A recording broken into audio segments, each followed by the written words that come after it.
17χρονος σάρωσε τις σκηνές της καλλισθενικής μέσα σε μόλις 6 μήνες.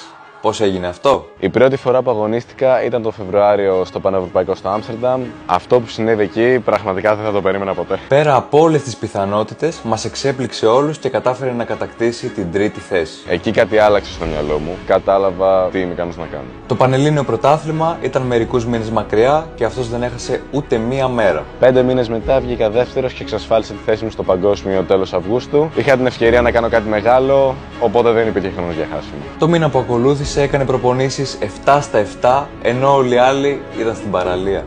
Δεν ήταν και ότι πιο εύκολο να είσαι σε μια άδεια πόλη μόνο στο μήνα Αύγουστο, αλλά ο στόχος ήταν ξεκάθαρος. Πέταξε στη Ρήγα λοιπόν, αγωνίστηκε μαζί με τους Τιτάνες και μας άφησε όλους με το στόμα ανοιχτό. Κατέκτησα την τρίτη θέση στο παγκόσμιο. Το συναίσθημα ήταν απλά περίγραφο.